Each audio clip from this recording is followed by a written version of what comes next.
ભાઈઓ અને બહેનોને આજની આ સત્સંગ ધારા અને ભજન ધારા અને જ્ઞાન ધારાનો લાભ લેવા માટે સૌને આમંત્રણ છે. તો એવા પવિત્ર બીજના રાત્રિના સમયે અહીંયા હિતેશભાઈ ઘરના આંગણે આજનો ભજન અને સત્સંગનો કાર્યક્રમ ચાલુ થાય છે, જેમાં અનેક હરિભક્તો સંતો બાર ગામથી પધાર્યા છે. ગામના પણ દરેક ભાઈઓ પધારો. આપની સૂચના સુહાગણ બનાવી અને શબ્દને વરવા માટે આપણે સતરૂપની અંદર ગાવાનું છે. આપણે મુક્તિપદ પામવાનું છે. આપણે માયાની મોહ દશામાંથી મુક્ત થઈ આપણે અનેક બંધનોમાંથી છૂટી અને અંત સમા સુધીની અંદર આપણે એવા એક મુક્તિ ધામની અંદર જઈશું. માટે આવો, હરિભજનમાં હોશેથી આવો. હે સત્સંગી પ્રેમી રંગ રસિયા, હરિભજનમાં હોશેથી આવો અને ગુરુ ગોવિંદના ગુણ ગાવો. હરિભજનમાં હોશેથી આવો. સારું કહેવાય કે ગામના દરેક હરિભક્તોમાં, દરેક સંતોમાં તમે જુઓ ને તો તમારા ગામમાં તો 2-3 અધિકારી મહાપુરુષો છે અને અમારે દાણાવાડાની અંદર 4-5 અધિકારી છે. અને આવા મહાપુરુષના સત્સંગ ભજનનો લાભ આપણે અવશ્ય લેવો જરૂરી છે. કારણ કે સત્સંગ સમાન બીજું કોઈ સુખ નથી. શંકર ભગવાન કહેશે પાર્વતીજીને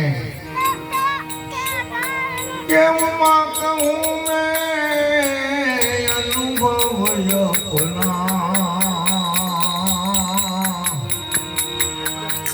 સકરી વજન સગત સબ સપના.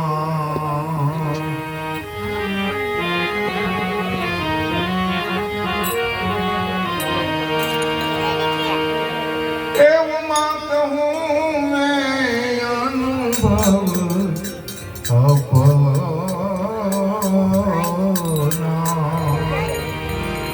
સતહરી ભજન જગત સબ સપના.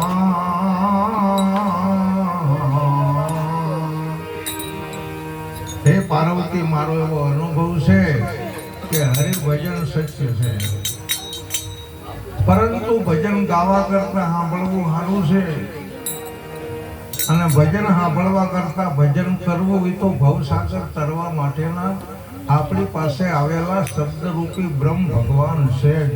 જો આપણે એને ઓળખતા હોય તો પછી શબ્દને જવા નથી દેવાનો. કયો શબ્દ કે સતગુરુનો જે શબ્દ છે એ આપણી પાસેથી જતો ન રહે. હા, બીજા માયાવી શબ્દોનો કોઈ પાર નથી. પણ ઘણા સંતોના અને આપણા અનુભવની મતિ અનુસાર હું તો કહું છું, જેમ ગંગા સતી કહે છે, હે પાંડુ, તમે સતગુરુ શબ્દના અધિકારી બની જાઓ. કારણ કે સતગુરુ ભગવાનમાં બધા દેવો સમાયેલા છે. સતગુરુ નામની અંદર બધા નામ સમાયેલા છે. આપણું નામ એમાં છે. હવે આપણા નામથી કમાણી કરી અને આપણે એ નામની અંદર ભળવાનું છે. જેવી રીતે આપણો આ દેહ વિલય થઈ જાય પછી આપણી અસ્થિને લઈ અને ગંગા નદીની અંદર પધરાવવા માટે શું કામ જાય છે? કે ગંગા નદી પવિત્ર છે ને, પવિત્ર નીર ભેળા નીર આપણે બની જવી. એમ આપણું નામ હોય ને આપણા નામથી આપણે કમાણી કરવી ને, તો જે સતનામ છે, જે મૂળ નામ છે, જે કેવલ્ય નામ છે, જે આદિ નામ છે, એ નામની અંદર આપણું નામ ભળી જાય. જો અસ્થિ પવિત્ર ગંગાના નીરમાં ભળી અને આપણે ગંગામાંથી સમુદ્રમાં જતા રહેતા હોય ને આપણો મોક્ષ થઈ જતો હોય, તો પછી આપણને જે મળેલું નામ છે એ તો આ મનુષ્ય અવતારના છેલ્લા દરવાજાનું નિશાન છે. આપણને મળેલું નામ ખરેખર સતનામની અંદર ભળવું જોઈએ. અને જો કંઈ ન થઈ શકે, ભજન ન થઈ શકે, તો આ મનુષ્ય અવતાર પૂરો થાય એટલે નામનો ભડાક્યો થઈ જાય. 12 દી પછી કોઈ સંભાળે નહીં.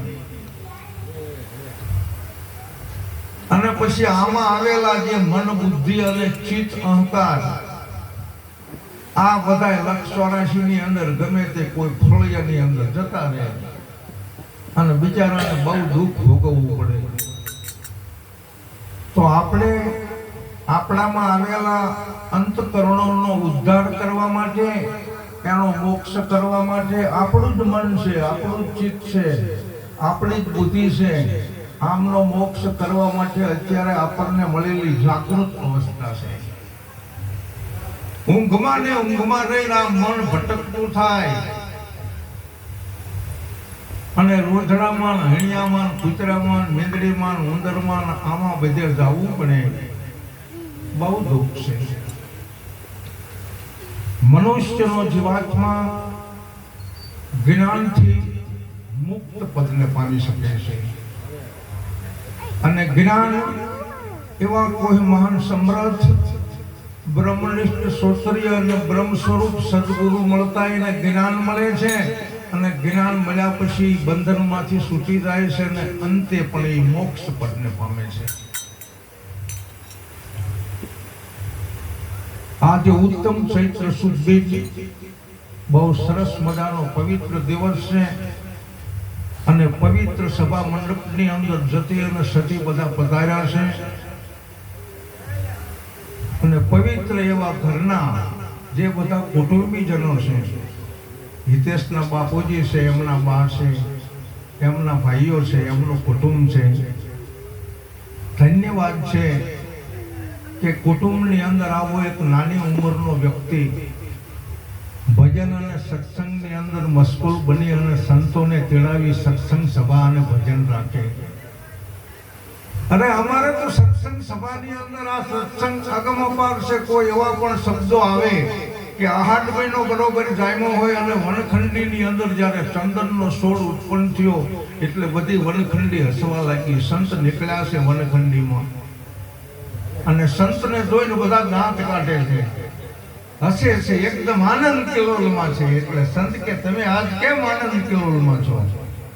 અરે ઓણની સાલ તો છે ને, અમારી આ વનખંડીની અંદર ચંદનનો છોડ ઉત્પન્ન થયો છે. તો એથી શું કે એ મોટું બધું ઝાડ થાય પછી નાગની ચોકી આવી જાય એટલે માણસો કે બીજા કોઈ ઢોર ઢાંખર અમને હેરાન ન કરી શકે. ઓહો તો બહુ સારું કહેવાય. તો કે તમે રોવો ક્યારે, રડવા ક્યારે માંડો? કે બરોબર 8 મહિનો જામ્યો હોય ને અમે બધા જમીનમાંથી બહાર નીકળ્યા હોય ને અમારી વનખંડીની નીચે વચ્ચે બરોબર વાહડાનો ખાપો ફૂટે ને ત્યારે અમને રોવું આવે. કેમ કે અમને કોઈને ગણે જ નહીં. તો રોજે રોજ વધે જાય ઠેઠ આકાશમાં જેના મંડાય. અને પાછો અંદરનો હાવ બોલો હોય. અને એને કાપવા માટે અનેક માણસો આવે અને અમારું પણ ખાદાન મેદાન કરી નાખે. એ સંત એટલા માટે અમારે રડવું પડે. પણ ઓળ તો અમારી આ વનખંડીની અંદર ચંદનનો છોડ ઉત્પન્ન થયો છે. વાત કરું શું કેવી કે આપણા જ કુટુંબમાં, આપણા જ સમાજમાં જ્યારે ચંદન જેવો કોઈ છોકરો, ચંદન જેવું કોઈ બાળક આપણા સમાજની, આપણા કુટુંબની અંદર થાય. તમે જુઓ, હિતેશની ઉંમર નાની છે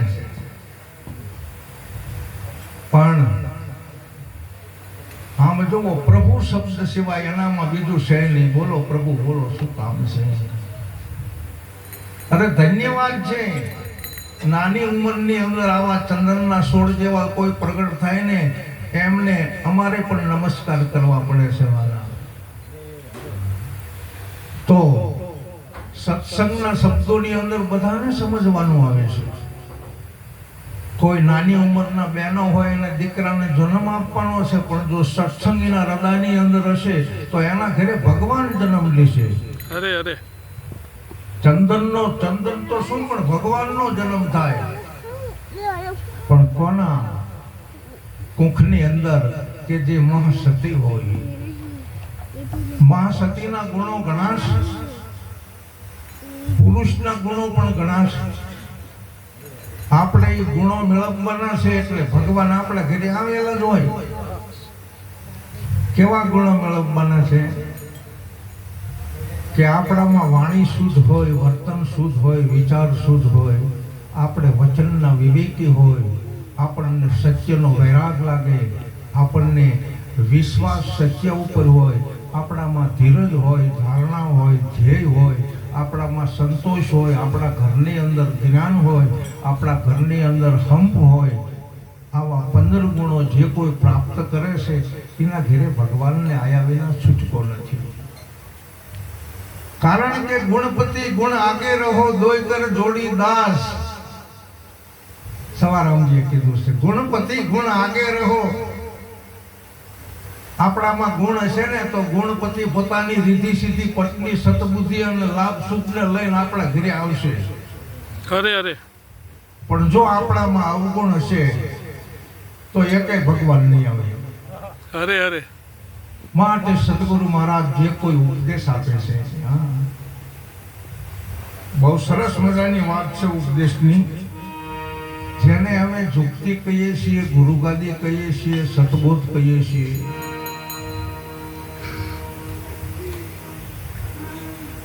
તમે જાણી લો ને જુગતિ, તમારી થશે મુક્તિ. તમે જાણી લો ને જુગતિ, તમારી થશે મુક્તિ. પણ પ્રથમ છે આપણામાં શક્તિ, અને પછી સદગુરુ ભગવાન આપણને આપે છે ભક્તિ. અરે અરે, એમની ભક્તિ ન થાય.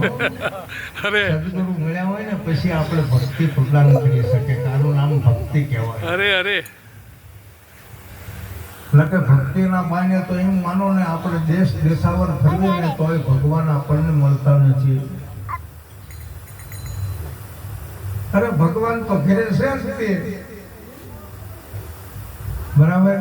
માતા પિતા અને ગુરુના ચરણે 68 તીર્થ ધામ. આવા તીર્થને પડતા મૂકીને પછી રખડે ગામો ગામ. હે મન તું સમરી લે સદગુરુ શ્યામ. ધન દોલત ને માલ ખજાના અંતે નહીં આવે કામ.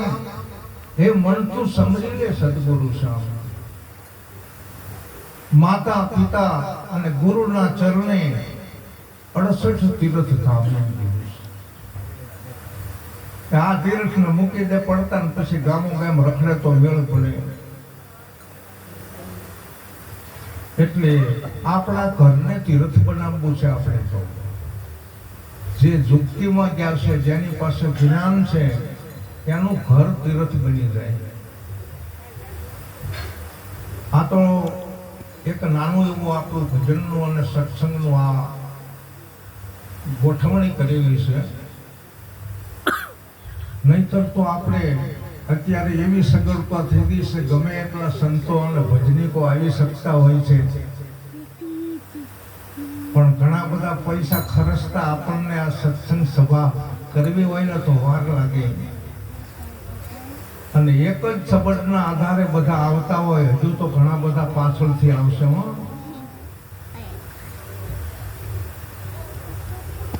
તો બની શકે તો આપણા ઘરે હરિભજન અને સત્સંગ સભા હોય ને ત્યારે 1000 હાથ વાળો રાજી થાય છે. અરે અરે, એક બીજું, જ્યારે આપણને સગુણ સ્વરૂપે આપણને ગુરુ મળ્યા હોય છે અને જ્યારે આપણે ગુરુને રાજી કરીએ છીએ ત્યારે ઓલો 1000 હાથ વાળો સદગુરુ આપણા ઘરે બધાયની માથે રાજી થાય છે. અરે અરે આપણે માતા અને પિતાને રાજી કરવીને બીજા કોઈને પછી કરવાની જરૂર ન હોય. વાત તો સંતોએ કીધી છે એવી કે આપણા માતા પિતા રાજી થાય ને એવું આપણું વર્તન હોય, આપણો એવો વિચાર હોય, આપણો એવો વાણી આપણી એવી હોય, વિચાર એવો હોય, વિશ્વાસ પણ એમના ઉપર હોય કે આ જો ન હોય તો આપણે હોય જ નહીં. એના હિસાબે પહેલી આપણી માં ગુરુ છે. આપણા ગુરુ પહેલા આપણા માતાજી છે, બીજા ગુરુ આપણા પિતાજી છે, અને ત્રીજા ગુરુ આપણને કાન ફૂકે ને એ કાન ગુરુ છે, અને ચોથા ગુરુ આપણા ભાઈબંધ છે જે આપણને રમત ગમત શીખવાડે, અને પાંચમા ગુરુ આપણને નિશાળે બેસાડે એ આપણા માસ્ટર ગુરુ છે. છઠ્ઠા ગુરુ આપણા લગ્ન થયા હોય એટલે આપણી પત્ની પણ આપણા માટે ગુરુ છે, અને પત્નીને આપણે એમના ગુરુ છે. જ્યારે હાથમાં ગુરુ તો આપણને સતની શાન બતાવે, અને મનના ગુરુ મળે એને સદગુરુ કહેવાય. અરે અરે આ તો બધા ગુરુ છે જ તે, કાયાના 17 ગુરુ, પણ મનના ગુરુ એક સદગુરુ સત્યની શાન સમજાવે એને સદગુરુ કહેવાય. સત્ય શું છે, આત્મા શું છે, વચન શું છે, વિવેક શું છે, આપણો ધર્મ શું છે, આવું બધું આપણને જ્ઞાનથી સમજાવે છે. અને એ જ્ઞાનની સમજણની અંદર જે અમે અત્યારે વાત કરવી છીએ કે જ્ઞાન તો સદગુરુ એવું આપણને આપે છે કે તમે માતાના ઉદરમાંથી જન્મી અને બહાર આવ્યા છો, અને અત્યારે જે તમારામાં નામ આવી ગયું છે, તમારામાં આત્મા આવી ગયો છે, હા, તો તમારે તમારામાં આવેલા આત્માને, મનને, બુદ્ધિને, ચિત્તને, સુરતાને આ બધાને ઓળખવા જોઈએ, નહીતર તો અવસર આલે જતો રે બધો. હા, તો જો આપણે એક એવું ભજન લેવીએ.